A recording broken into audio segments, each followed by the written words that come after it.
Trail of Shadows is a comic book miniseries from Marvel Comics. The story is written by Daniel Jose Older, and the artwork is done by David Watcher.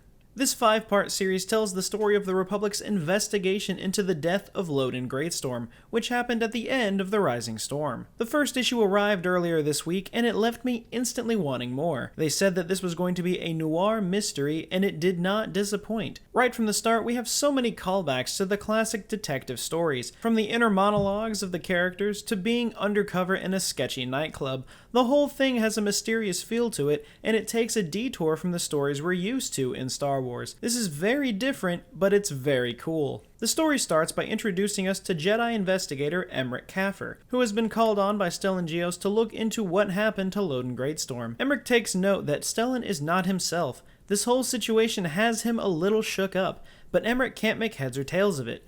The analysis of the dust that Loden crumbled into shows nothing to suspect that it was once Loden Greatstorm, and with no other evidence to give Emereick a start, he's pretty much in the dark. The only thing he has that seems to stick with him is this ancient nursery rhyme that old Vidyardvik sang to them when they were younglings, and it's just such an odd memory to be resurfacing in Stellan's head. Even Emereick's droid Q2 hasn't heard of the rhyme or what the language translates to, since it's never seen the written language. All the rhyme says is Shri Ka Rai Ka Rai. But with that being his only lead, Emereick agrees with Stellan to take Republic troopers to Vrant Tarnum to see what clues he can find. Meanwhile, down in level 1347 of Coruscant, Private Eye Scion Holt is performing on stage in a club while her associate Kefar Branto is out in the crowd. Scion notices that Kefar is conversing with a character by the name of Urk Panga, which is not good news. Scion's partner has a history of doing everything bad, so she knows that her one chance to help him has now been blown.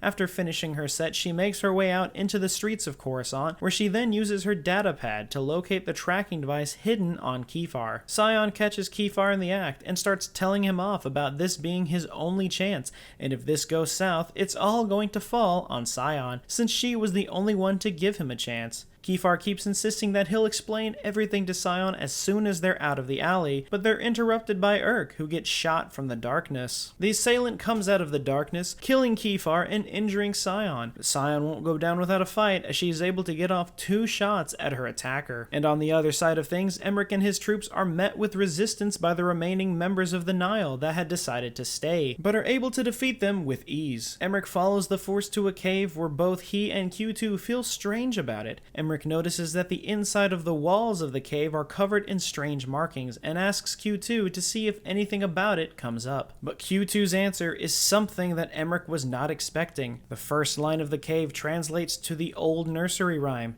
Shri Ka Rai Ka Rai. Emereick is left stunned by this, while at the same time, Scion tries to crawl her way to safety, but falls unconscious, leaving us all waiting for issue 2. I have to say that this was a very refreshing comic. Mixing detective stories with Star Wars is the perfect combination for great storytelling, and Daniel Jose Older certainly pulled it off. The writing keeps you engaged, and the overall story is just fascinating, and the artwork by David Watcher is going up in my top 10. The colors and style used for level 1347 is just perfect, and the full page spreads are so well detailed. This is definitely a comic that all Star Wars fans should look into. You'll have a great time reading this, and since it's only a 5-part story, you won't have to worry about getting lost or skipping an issue by accident. But what were your thoughts? Did you like Trail of Shadows? What did you think of our new characters Emereick and Scion? And what do you think they will find as they are bound to team up very soon? Let me know all of your thoughts in the comments below. Be sure to like the video and subscribe if you haven't, and remember, the Force will be with you. Always.